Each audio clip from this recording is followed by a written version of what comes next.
Rewa 24 news में आपका स्वागत है। नमस्कार, मैं हूं बिंदु। शुरुआत करते हैं आज की हेडलाइंस के साथ। भोपाल मुख्यालय के साथ साथ एफआईआर आपके द्वार सेवा रीवा में भी शुरू। चोरों का दुकान में धावा, विरोध करने पर दुकानदार को किया लहूलुहान। लॉकडाउन के दौरान अन्य प्रदेशों में फंसे श्रमिकों को लाने की कवायद जारी।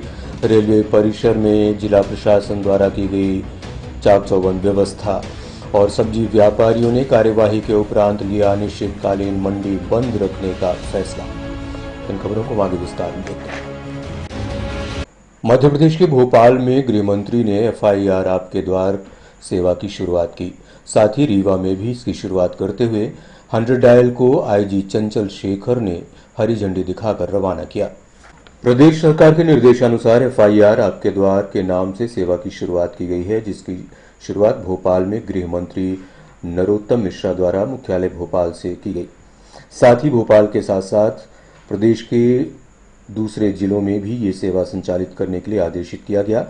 इसको ध्यान में रखते हुए रीवा रेंज के आईजी चंचल शेखर ने रीवा में भी इस सेवा की शुरुआत की और 100 डायल वाहन को हरी झंडी दिखाई। इस संबंध में आईजी चंचल शेखर से हमने बात की।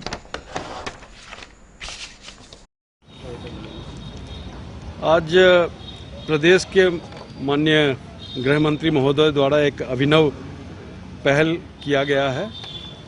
उनके पहल पे एफआईआर आपके द्वार पुलिस द्वारा ये कार्यक्रम शुरू किया गया है। इस कार्यक्रम का मुख्य उद्देश्य यह है कि जैसे ही कोई पीड़ित व्यक्ति मारपीट का पीड़ित हो, चोरी की जिसके यहाँ हुई हो या एक्सीडेंट का पीड़ित हो, एक बार डायल 100 उसके पास जाती है और दूसरी बार वो उसे थाने आना पड़ता है एफआईआर के लिए, क्योंकि वहीं पे कंप्यूटर और इन सब की व्यवस्था है। और आज से ये हमने किया कि साधारण धाराओं में ये 3 कैटेगरी की धाराएं जो हमने बताई आपको, मारपीट, साधारण मारपीट, चोरी और एक्सीडेंट के मामलों में डायल 100 जब स्पॉट पे जाएगी तो उसी समय तत्समय ही उसकी एफआईआर लिखी जाएगी। उस एफआईआर लिखने के लिए उसमें जो सक्षम अधिकारी पदस्थ हैं लगाए गए हैं। जैसा आपने ये किट देखा जो हमने एक सूटकेस में printer, computer, wifi, extension cord, paper, MLC form ये सब भी दिया है। इसको हम इंटरनेट से थाने का जो सीसीटीएनएस नेटवर्क है जिसमें एफआईआर रजिस्टर होता है उसमें उसको कनेक्ट करेंगे और वहीं पे एफआईआर लिख करके एक कॉपी, एक प्रति जो है पीड़ित व्यक्ति को देंगे। ये बहुत ही अभिनव पहल है जिसकी आज हमने यहाँ पे रीवा में 2 थानों में शुरुआत की है। शहर के समान थाने में और देहात के मऊगंज थाने में शुरुआत की है।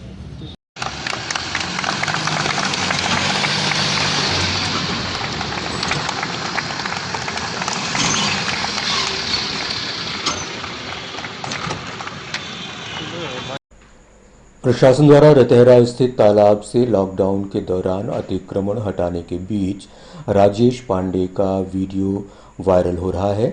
इस विषय में रीवा 24 न्यूज़ ने राजेश पांडे से चर्चा की। कुछ दिन पहले रतहरा तालाब से अतिक्रमण हटाया गया था। इसी बीच वहां पहुंचे राजेश पांडे द्वारा कुछ बयानबाजी की गई थी जो कि सोशल मीडिया में वायरल हो गई थी। इस पर रीवा 24 न्यूज़ ने राजेश पांडे से बात की। किया है वो उतना काम आज तक किसी भी जनप्रतिनिधि ने किया है। राजेंद्र शुक्ला को इसलिए किया है कि राजेंद्र शुक्ला सरकारी तरीके से नहीं, राजेंद्र शुक्ला के अभी भी हम कहते हैं कि गरीबों को अच्छा भोजन दीजिए, अच्छा खाना दीजिए, अच्छा पानी दीजिए। एक उनके चूंकि उनके परिवार के उनके पिताजी के संस्कार में मिला है कि हम गरीबों की मदद करें। तो हमने उनसे पूछा उनको जो गरीब थे कि आज तक आप लोगों को किसी ने क्या 1 रुपए की मदद किया? तो पेड़ के नीचे बोले कि किसी ने नहीं किया। तो हमने कहा जब नहीं किया तो कौन कर रहा है? तो बोले कि राजेंद्र शुक्ला। तो हमने कहा कि जब राजेंद्र शुक्ला मदद कर रहे हैं तो आप राजेंद्र शुक्ला की गाइड में काम करिए। आपके साथ पूरा प्रशासन है, सरकार है, मंत्री जी है, समाज के लोग हैं, मीडिया के लोग हैं, सब लोग हैं।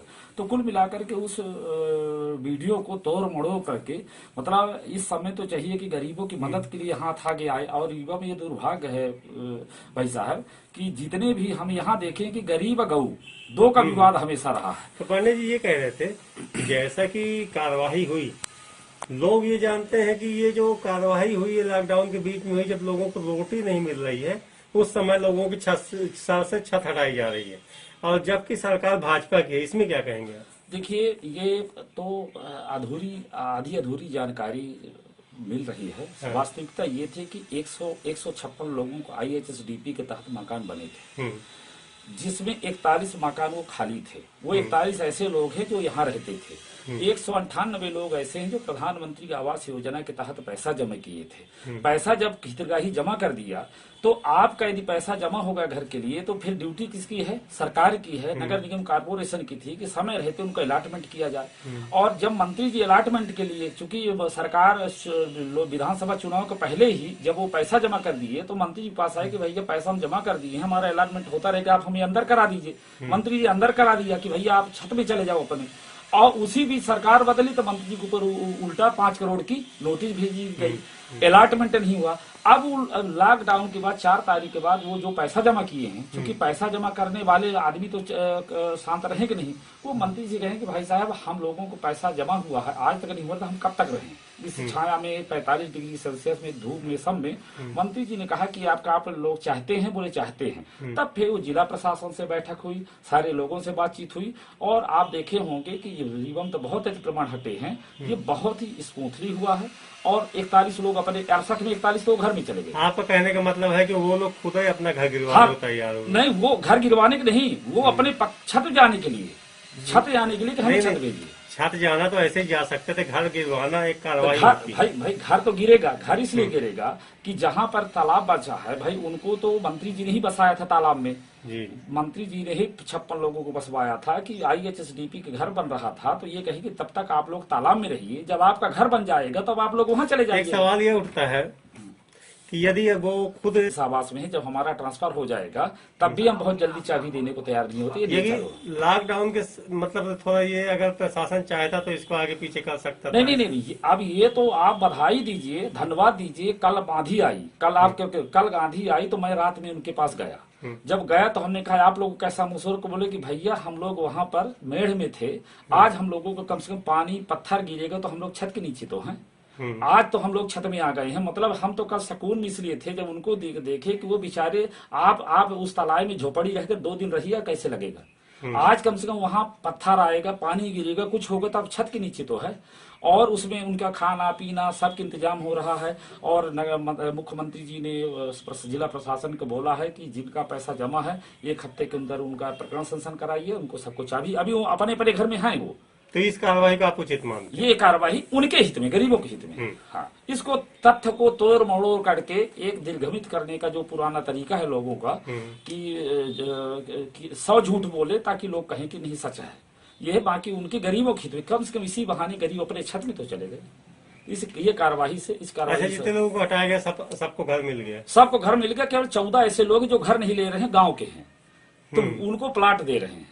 अभी वो कहाँ है? क्योंकि लॉकडाउन वो वही कहाँ मैदान में? नहीं, मैदान को एक भी बैठ, वही प्रधानमंत्री आवास 500 घर बने। हाँ। 500 घर बने वहाँ। तो वहाँ आप लोगों ने कब्जा दिला दिया? वहाँ सबको दिला दिए। 14 लोग हमसे ये कहें कि हमारी ID गांव की है, तो हम लोग प्रधानमंत्री आवास नहीं लेंगे, हम लोग अभी यही रहते हैं। लॉकडाउन के बाद हमें आप गाँव में पट्टा दिला दीजिएगा। तो इनके लिए पट्टे के लिए 2-3 जगह बात है, और ये पहाड़िया है, बेलहा है, और ये राम नहीं है, तो उनको पट्टा दिला जाएगा। यदि ID वो चाहेंगे तो घर तो वहाँ 500 घर हैं। रीवा जिले में 2200 गरीबों के घर हैं। और आप लोगों से मैं आह्वान करता हूँ, आप लोगों से निवेदन करता हूँ कि यदि कोई गरीब ऐसा है जो घर चाहता हो तो उनका भी आवेदन नगर निगम में दिलवाइए पूरे जिला प्रशासन को कि इनका बैंक की कार्रवाई तत्काल की जाए।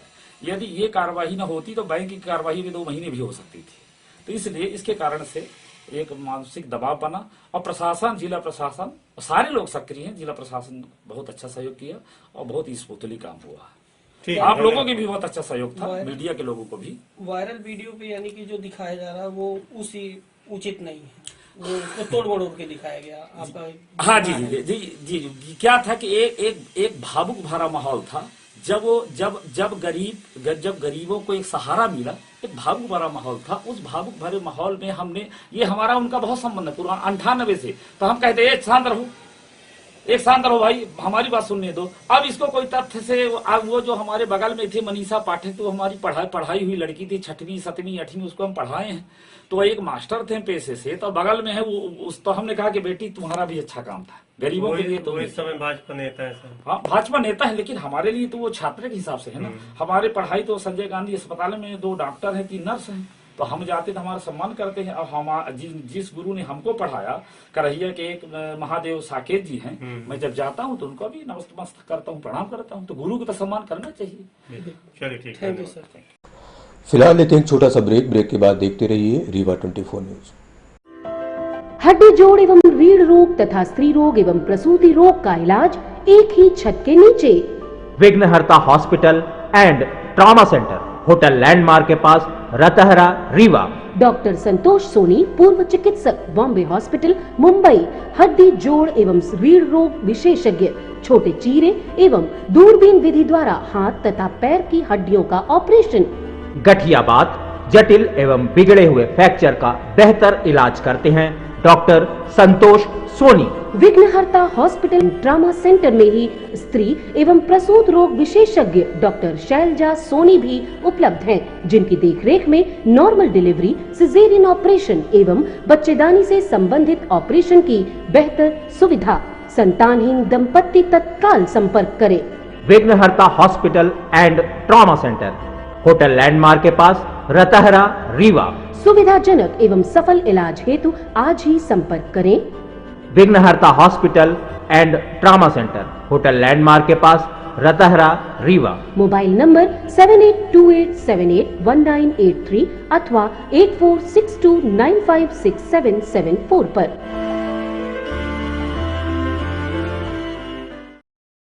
चोरों ने दुकान में धावा बोलते हुए चोरी करने का प्रयास किया।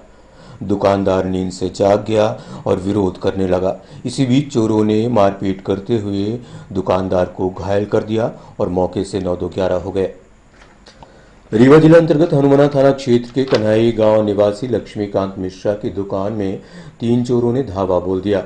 इसी बीच दुकानदार की नींद खुल गई और बाहर आकर देखा तो 3 चोर दुकान के अंदर चोरी कर रहे थे। दुकानदार का लड़का प्रिंस चोरों को पकड़ने के लिए आगे बढ़ा, तभी चोरों ने लाठी डंडे से उसकी जमकर पिटाई कर दी। स्थानीय थाने में शिकायत की गई, परंतु संतोषजनक कार्यवाही न होने के चलते पीड़ित ने पुलिस अधीक्षक कार्यालय पहुंचकर न्याय की गुहार लगाई। इस संबंध में रीवा 24 न्यूज ने पीड़ित और उनके परिजनों से बात की। नहीं से हूँ, कल रात 11 बजे हमारे घर में चोर घुसे और जब घुसे तो मुझे आवाज़ आई ताला टूटने की, तो मैं बाहर निकला तो बाहर देखा कि शिवेश मिश्रा और प्रवेश मिश्रा पकड़े गए। हम उनको दोनों को पकड़े, तो जब शिवेश मिश्रा को पकड़े तो प्रवेश मिश्रा पीछे से हमें मार दिए राड। इतने में मेरे मम्मी पापा भैया सब लोग जाग गए और सबको पकड़ लिए और मैं उसी समय बेहोश हो गया। और उसके बाद तुरंत हनुमाना थाना गया, वहाँ पर गया तो दवाई के लिए भेज दिए हनुमाना हॉस्पिटल में।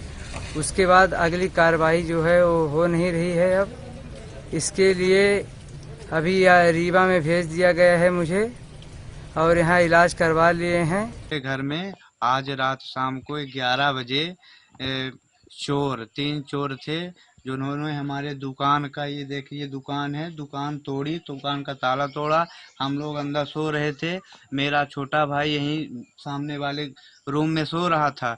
उसके जब ताला टूटने की आवाज़ आई तो हमारा छोटा भाई वहां से उठा और एक चोर बाहर था, एक चोर अंदर था, एक वहां बाहर और खड़ा था। पहला जो वहाँ अंदर था पैसा निकाला, 20,000 रुपये काउंटर में पैसा रखा था, तो 20,000 रुपये पैसा निकाला। उसके बाद जो यहाँ था तो उसको पकड़ लिया गया। जब पकड़ लिया गया तो जो अंदर वाला था तो ये राड रखा हुआ है, इसी राड से वो हमारे भाई के, छोटे भाई प्रिंस मिश्रा नाम है, उसको सिर में मार दिए, सिर फट गया, अलग हो गया। वो जब यहाँ गिरा, वो हाथ पड़ी, मतलब आवाज़ दिया तो हम लोग आए।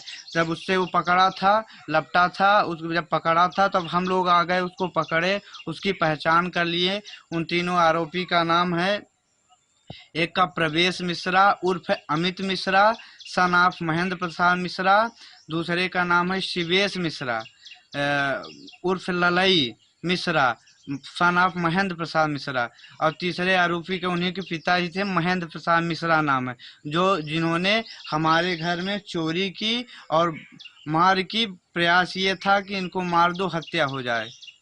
अब आप शासन प्रशासन से क्या चाहते हैं? शासन प्रशासन से हम ये चाहते हैं कि शासन इनके ऊपर उचित कार्रवाई करे। क्यों ये रात में सोते वक्त डकैती डाले हैं, डकैती डालने के बाद आक्रमण किए हैं, आक्रमण करने के बाद। फिलहाल लेते हैं एक छोटा सा ब्रेक के बाद देखते रहिए रीवा 24 न्यूज। विश्वास व शुद्धता का प्रतीक Varsha gold palace and diamond, Narendra Nagar, Amahiya road, near Bal Bharati school, Rewa. Hallmark jewellery, जड़ाऊ ज्वेलरी, फैंसी ज्वेलरी के निर्माता एवं विक्रेता, IGI सर्टिफाइड डायमंड ज्वेलरी सिर्फ Varsha gold palace and diamond में उपलब्ध। सभी राशियों के रत्न एवं उपरत्न उपलब्ध। Varsha gold palace and diamond, जहां उपलब्ध हैं लक्ष्मी गणेश की चांदी की मूर्तियां, चांदी के आकर्षक बर्तन। विश्वास का रिश्ता निभाते हैं Varsha gold palace and diamond. तो आज ही पधारें। Varsha gold palace and diamond, Narendra Nagar, Amahiya road, near Bal Bharati school, Rewa. Phone number 07662255174। Mobile number 9926471985।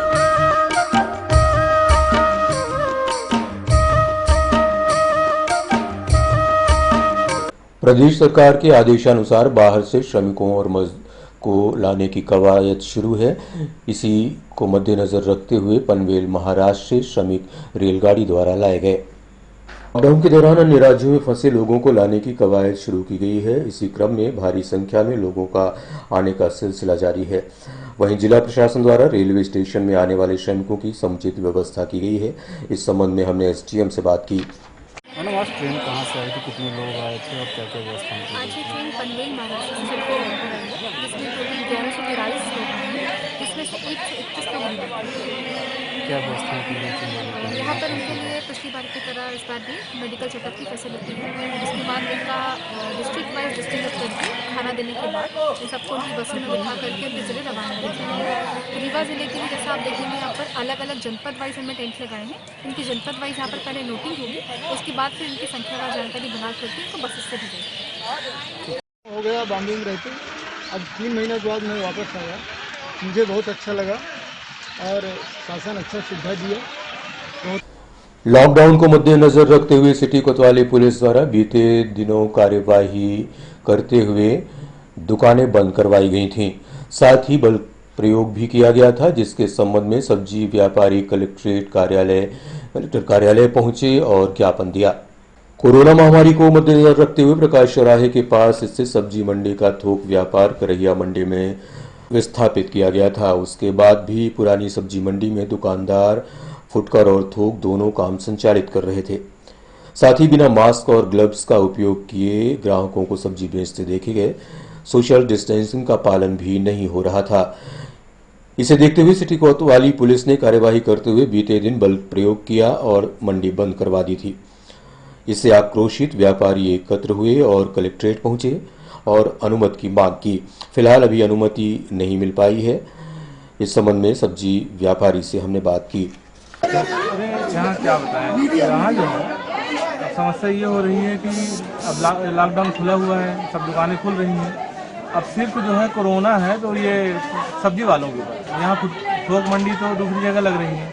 अब फुटकर यहाँ लगाने से भीड़ वगैरह ज़्यादा नहीं हो रही है, लेकिन कुछ लोग नहीं चाहते कि यहाँ फुटकर लगे, जिसके कारण से आज पता लगा कि यहाँ दोपहर में 3 बजे के आसपास लाठीचार्ज हुआ और कई लोगों को बढ़िया बना के पीते हैं, गाली गलौज हुए हैं। और जबकि उस समय कोई भीड़ भाड़ का तो कोई माहौल ही नहीं होता दुकान। तो अब किस लिए विरोध है, क्या चाहते हैं आप लोग की मांगे क्या हैं? अब ये हमारे यहाँ जो फुटकर व्यापारी हैं, अगर यहाँ बैठ के नहीं बेचेंगे तो सब्जियाँ किसकी बिकेंगी यहाँ पे? तो ये जो मंडी है, इस मंडी में फुटकर को यहाँ बैठने की अनुमति दी जाए। अभी तक किसी अधिकारी से या किसी मंत्री वगैरह से बात हुई? अभी किसी से बात नहीं। अब क्या आज यहाँ फुटकर व्यापारी पूरी तरह हड़ताल करने वाले हैं कि कल से हम लोग बेचेंगे नहीं, रीवा में कहीं कोई भी फुटकर सब्जी बिकेगी नहीं। ठेला व्यापारी भी समर्थन में, सब ठेला व्यापारी भी हैं और अभी अब शाम थोड़ा हो गई है, नहीं तो किसान भी पूरी तरह समर्थन करेंगे। शुभ नाम आपका? जेपी कुशवाहा। फुटकर व्यापारी बिक्री की अनुमति मांग रहे हैं, क्या है पूरा मामला? जैसा कि आपको विदित है कि सब्जी मंडी के कारण सोशल डिस्टेंसेस को लेकर काफ़ी प्रॉब्लम थी और उसके कारण से सब्जी मंडी शहर के बाहर करैया में ट्रांसफ़र की गई थी। करैया मंडी में भी सोशल डिस्टेंसिंग का ठीक पालन नहीं हो रहा था, इसलिए शहर के बाहर 5 स्थानों में सब्जी मंडी की व्यवस्था की गई है और शहर के अंदर सब्जी विक्रय पर पूर्णतया प्रतिबंध लगाया गया है। केवल ठेलों के माध्यम से होम डिलीवरी की जा सकती है, किसी को दुकान लगाने की अनुमति नहीं है। उसके बाद भी कुछ व्यापारी जो है दुकान लगाने का प्रयास कर रहे थे, जिन्हें पुलिस द्वारा मना किया गया है और इस कारण से ऐसी जानकारी मिली है कि सब्जी मंडी के कुछ व्यापारी जो हैं पुरानी सब्जी मंडी में दुकान लगाना चाहते हैं और इसके लिए उन्होंने आज संभवतः ऐसी जानकारी मिली है कि कलेक्ट्रेट में जाकर के एडीएम मैडम श्रीमती इला तिवारी से मुलाकात की है। और अब आखिर में आज की अहम खबर एक बार फिर से। भोपाल मुख्यालय के साथ साथ एफआईआर आपके द्वार सेवा रीवा में भी शुरू। चोरों का दुकान में धावा, विरोध करने पर दुकानदार को किया लहूलुहान। लॉकडाउन के दौरान अन्य प्रदेशों में फंसे श्रमिकों को लाने की कवायद जारी। रेलवे परिसर में जिला प्रशासन द्वारा की गई चाक चौबंद व्यवस्था और सब्जी व्यापारियों ने कार्यवाही के उपरांत लिया अनिश्चितकालीन मंडी बंद रखने का फैसला।